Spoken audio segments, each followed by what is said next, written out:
Welcome to the latest episode of KapVista Klips. Today we are here with Ruben from Frozen Logistics. How are you? I'm doing great. Daniel. Thank you. Awesome. Where in the world are you based at the moment? So we are headquartered in Austin, Texas. It is Ah, it's a balmy 37 degrees Fahrenheit. I mean Celsius. So Celsius. So pretty warm. Pretty warm weather. Yeah. it's a hot day, and as you can tell, it's cold here in Sydney. So we're Yes. the polar opposite. But Texas usually has the similar weather to Australia. So Okay. the summers are the same, the winters are the same. So yeah, we're the same, you and I. Okay. No, it sounds great. Born and raised in Texas, but I lived in various places. But it is a hot summer. But this summer is actually a bit cooler than normal. So many of Yeah. us that are here for long periods of time are very happy with this summer. I can expect you would be. Being an Australian, when it gets to those 40 degrees Celsius summers, yeah, it's unbearable. Yeah. But thanks for jumping on. I wanted to find out a bit about what you're doing and what gets you excited. But let's start from the start. Tell us about you. How did you get to this point? What's your experiences? What do you bring to the table in as the founder of Frozen Logistics? So I see myself as a technologist, somebody who's very nerdy and very geeky. Always wanted to see how things work. How do I solve things by building software, by building hardware solutions or global solutions to deploy solutions that solve complicated logistical problems. And so my background is in technology, but my hobby has been in commercial real estate development for a couple of decades now. And so what Pros Logistics does is I brought both of those together. This geekiness of trying to solve complex problems with software solutions, specifically platforms. I love platforms and I love marketplaces. And then taking my love for building stuff. Like I just want to build a building. And if I build a building, how do I monetize it? How do I create something that's unique in there that creates value not only for shareholders, but just creates value for our customers? Can I create something that brings value to the industry that someone hasn't thought of before? So just the challenge of creating something that no one has seen before or done it quite this way. And then when I tell them, you see them kind of light up and they get excited about what we're doing. They want to be a part of our experience. And so that drives me as a technologist, as a solutions provider, as a sort of a global architect. And it's gotten me to this point where I left the entertainment business where I worked in making computer games, video games, to frozen food and the cold supply chain. And I love it. And I love coming in and looking at the problems that face that industry, and then wanting to kind of stick my hand in there and just disrupt it and create something new that's exciting. And I think we have. I just saw your eyes light up. You're passionate about building something and fixing something and creating something, and that's one of the hallmarks of a great founder, someone who has found something they're passionate about, has found something that they like to do, and you were just going through and you're like, yeah, I'm a technologist. I like building things, and your eyes just lit up. It's the passion in it. Yeah, well, thank you. And I think, I have a passion for food as well. And so as I was building this cold storage facility and looking through the logistics capacity, where are the problems, where are the bottlenecks, where are the challenges? I'm in our freezer and in there is all this food. And there's like really high quality beef products and poultry products and ice creams and frozen desserts and frozen veggies, and they're there to enter this complex supply chain that is very expensive, very energy intensive, very wasteful. And it just occurred to me one day, wouldn't it be amazing if I could just let the consumer buy directly out of our freezer? And our little slogan that we've used for years is "Shop Our Freezer." And so that's where the technology piece of it comes in, because no one had really done that before, and everyone wants to enter into retail distribution. And I'm like, well, how do I just sell directly to the consumer a frozen product? Because e-commerce obviously is very saturated. There's lots of things and there's lots of opportunity there, but when you look at how do I send a frozen steak from Austin, Texas to New York or to Seattle or to Los Angeles and have it arrive in pristine condition, that's a big problem to solve. And I think our approach has been, if I can compress that complex cold supply chain and then introduce, like my spin on the technology twist, can I create something that would have tremendous value? Of course, for shareholders, which is the priority, but also for when you build a marketplace, you have sellers and you have buyers. And how do I create something that's unique for both sides that they love what we're doing? And the focus has been on delighting the customer with these solutions. And I think we were there. Like we found that people are very excited about what we're doing, and people want to support us in a number of ways. And we onboard customers almost on a weekly basis. Yeah, yeah. So walk us through, you said it's complex, but walk us through the solution.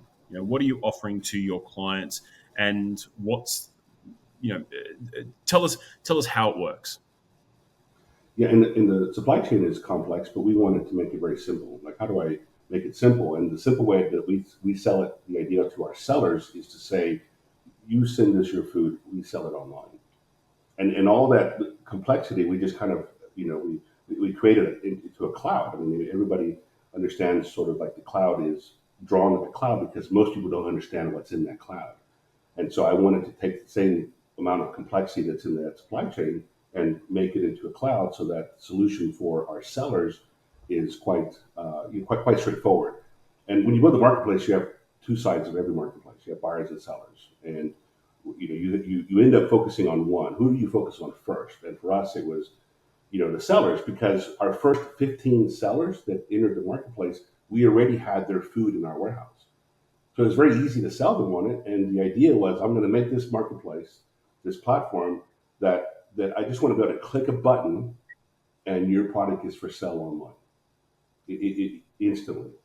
And so the first 15 people we approached, they all said yes, because there was no barrier to entry. It was very, very low barrier to entry because we had their food, we had your product data, your SKU data, your the lot numbers, the expiration dates, and we just had to push a button and we showed them, and they were like, we're in. And there were times where I began to pitch, and I could get maybe one sentence out, and they're like, we're in, because they understood it's very challenging and complex for them to do it themselves.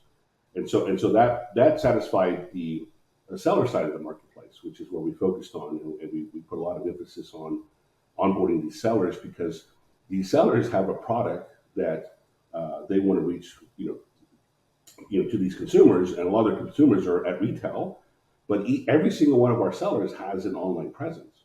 So they all have social media that they market to try to build a fan base and followers. But in every case, they're basically telling you, I'm marketing to you, and next time you're in the grocery store, and next time you're in this aisle, and you open up this freezer, and you're looking at all this product, please remember my brand and take a shot and buy it. Very competitive at retail and in that space. And so, we purposely selected sellers that were in our warehouse that had a social media presence. And so if you look at the sellers that we have that are selling today, plus our pipeline that's coming in, they have, it's about 1.5 million social media members and followers. And so that built us an instant audience for us to be able to tell our story to, without me having to spend a lot of money trying to find an audience of consumers. They already have it. And so I want to incentivize them to say, wow, go here to buy this right now. So it's like the call to action is very short. You can tell them right now, go buy this food right now. You don't have to wait until the next time you're at the grocery store, or if you're at the grocery store in a couple of weeks, maybe you remember this little ad that I showed you, or this little reel that I sent you, and it becomes more instant. And so what we wanted to create for our sellers is this immediate connection with their buyer with a call to action. I can sell right now. You can click on this link, go buy it. It'll be at your house, in 1 to 3 days, ground shipment to about 95% of the U.S. And that's a huge opportunity for sellers who normally would have to spend many years entering this complex retail supply chain. And in one moment, we give them instant access to, in the U.S. there's 260 million online shoppers. So there's this massive audience, and we instantly give you access to that whole market. Yeah. So for the consumer, they get access directly through to the producer. They can follow their brand and buy it online. It results in lower prices for the consumer, but increased margins for the wholesaler, cutting out the retail, and a quicker turnaround. Like you said, instead of them having to go to the supermarket next week and remembering it, it's churning more sales. Yes, yes, and the consumer, from the consumer perspective, if I find someone that I'm a fan of, they're frozen goods, right? And it's a steak, Yep. it's a pasture raised chicken or some dessert. In order for me to make a purchase online, the old way you did it was the seller had to hit a minimum amount of product of box value before they could offer you free shipping. And in many cases, it's quite high, $150, $200, sometimes $250. So if I just want to try your frozen product, I've got to commit $200. And we wanted to eliminate that as well by saying, no, you can just buy one box of ice cream and you can put it into a box with other sellers and other stuff so that you can try multiple sellers' products instantly for not having to commit to, a couple $100, and maybe you like it. Whether you buy one box of this seller, one box of this seller, a steak of this and a chicken of that, and we get it to your door, very, very quickly. And our goal is to get it to your door in a pristine condition. I love it when people, especially my friends or investors, will get a box and they go, my steak was so frozen. And I'm like, yes, exactly. That's exactly how we want it to arrive. We want it to arrive, where it's frozen and it's in pristine condition, and you just have a great experience with what's inside that box. Yeah. Yeah. So tell us about the milestones you've achieved and what's the momentum you've seen the result. So we founded the company in February of 2020, and if you remember, in March of 2020, COVID hit, and there was good and bad with COVID impacting the supply chain. And the bad part was that we were constructing a new facility at that time, and that impacted our schedule tremendously by a year and a half. On the business side, it impacted demand the opposite direction. We had a tremendous amount of inbound requests for cold storage, for order fulfillment, for DTC as a 3PL, right? So not our website, it wasn't up at that point yet, but just us providing these services. And we ended up growing our revenue quite fast, but we had to do it in a very expensive way because we were out of freezer space in our legacy facility, and our new facility was being delayed because of just the impact of supply chain. And so we achieved a major milestone in September of 2022 when we moved into our new facility, and that increased our capacity by over 10x on storage, and probably 15x on throughput of just getting boxes and packages out that were frozen. And so that milestone was quite massive because it allowed us then to prove the concept of being able to show the demand for people wanting to buy direct to consumer frozen goods off our marketplace. And so in December, we started designing the marketplace toward the beginning of 2021.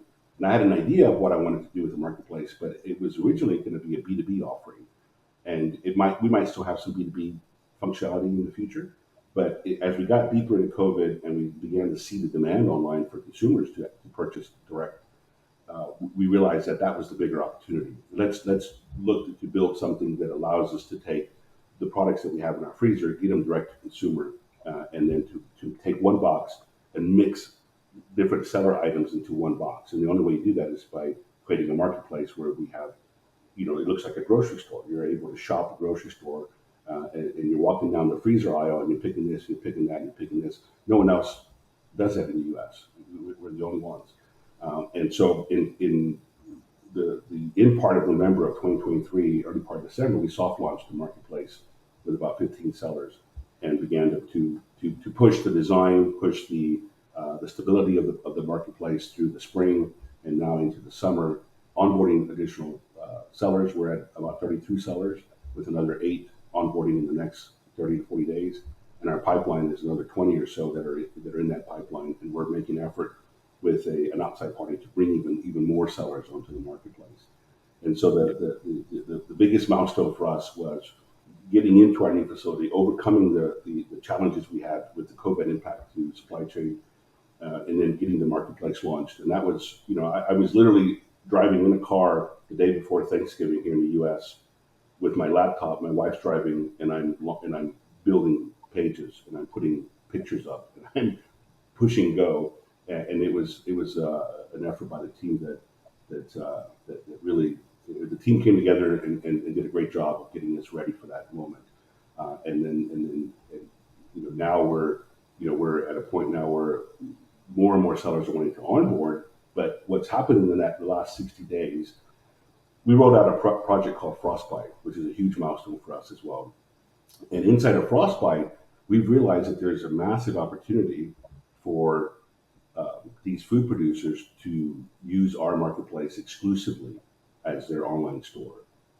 And so what's happened, and this happened even with us just kind of not really nudging people to do it, but they were realizing it's much easier if I just put a link on my website where it says shop now, and when somebody clicks that, it goes right to my storefront on delivered cold. And we realized that was a massive opportunity, and we've onboarded about 6 or 7 sellers to do that over the last couple of weeks, and we have several more that are doing that even now. They're in development. They're making these changes now, and that opportunity is quite massive for us because now it's not a white label where we're kind of hidden in the background. It's our brand and it's our marketplace, and the consumer's coming to us at no cost to us. Someone else is sending their consumer to us. They're making a purchase. Now I have that consumer. So not only did I make revenue off of a consumer I didn't pay for, but now I have them to market to, subsequently. So as Frostbite is this program that we're running, through the fall to onboard more and more of these sellers, and the response back from our sellers has been great. They just want to hand it to us. We don't want to deal with all this logistical complexity and all these challenges, even on the e-commerce side. It's like save your money, save your time, focus on making a great product, focus on marketing that great product to your audiences, and send them to us, and then we'll handle the rest. Yeah. So your cost of acquisition is zero. Your reach is millions of customers through their social media, through your client's social media, and you're growing your platform fast. Yes, yeah. Without us having, we spend a little bit of money, like into the hundreds of dollars. Not thousands, just hundreds of dollars on some ad play, just to kind of do some A/B testing on things. Yeah. But I can look at every sale we made in the last 48 hours, and 100% of them were driven by others bringing customers to us. Yeah, that's a very smart model. Very smart model. Yeah. Okay, so tell us about your raise. How much you're raising? What's the use of funds for? So this raise is our Series A raise, and it's $6.1 million. Our initial closing was $3.6 million, so there's about $2.5 million left. We can overfund a little bit if the demand is there. And of that $3.6 million that's been funded, that was led by one of my existing investors, who's also on my board of directors, with $1.4 million, and then I co-led it with $2.1 million of my own money. So that $3.6 million comes from existing investors showing a tremendous amount of confidence in what we're doing. Yep.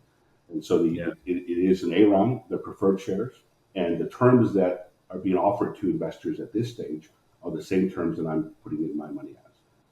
So if you're making the investment alongside even myself and my second biggest investor. Yeah. Okay. And brilliant. And the use of funds, just to give you a little bit of a lot of it is going to be towards marketing and consumer acquisition, but not in the traditional sense where you're just buying ads, right? What we've realized is that with 1.5 million social media members within the framework of our sellers, we begin to give them incentives that count as marketing, where I say, look, how about 10 $100 gift cards that you can offer for prizes on your Instagram feed?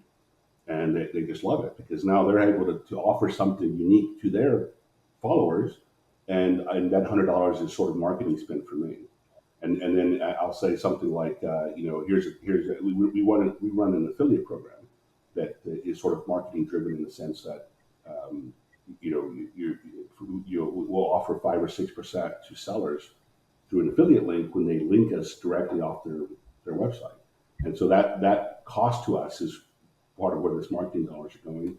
And then we have some milestones that we want to achieve on our technology roadmap as we introduce certain features into our marketplace. And the most significant one, and we can talk about technology features for hours, but the most significant one is the introduction of subscriptions onto the marketplace. And so we're unique in the sense that you can have each seller can have their own single seller subscriptions where you curate a box and offer it for a certain fixed price that would be a discount off the a la carte price. And then you're trying to, that recurring revenue. But where we come in play is something that's unique is that we can have multi-seller boxes as well. Either a multi-seller box that has a variety of things that we curate. For example, here's 2 ribeyes from this rancher, here's 2 ribeyes from this rancher, and here's 2 ribeyes from this rancher, and they're all over the U.S. They're on the East Coast, they're in Central, they're here in Texas, they're in California.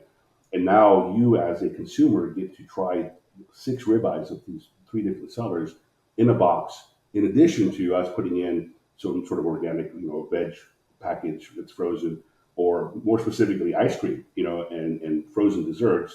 And ice cream is one of the most difficult things to ship online. And we ship it every day, ice cream every day. And so now you have this curated box that you can subscribe to at a discount where you're able to enjoy the products from a variety of different sellers. So that roadmap, that technology roadmap for us to finish out and get to a sort of a version 2.0 of our marketplace, the funds that we're raising in this round will go to fund that as well. Okay, brilliant. I mean, it's a very exciting opportunity. It opens up a whole sector of the market that for a long time has been put in the too hard basket. And now you're bringing a technology piece, you're solving a problem. I say you're passionate about it. And that's one of the things that investors like. And the fact that your existing investors and yourself are leading this round, it gives confidence to the market that this is something special. So anybody who's watching this episode who wants to find out more, please reach out to myself or my team, and we can connect you directly through to Ruben to have a discussion around this really cool, no pun intended, opportunity. I won't take up too much more of your time. It's great to chat. We're going to distribute this because I think this is a different play, and it's expanding the e-commerce field that's been hot for a long time. So thank you very much for jumping on. It's been great to chat to you. Well, thank you very much for your time, and I enjoyed talking about those things that are really exciting for us. So I really appreciate your time. Perfect. Thank you.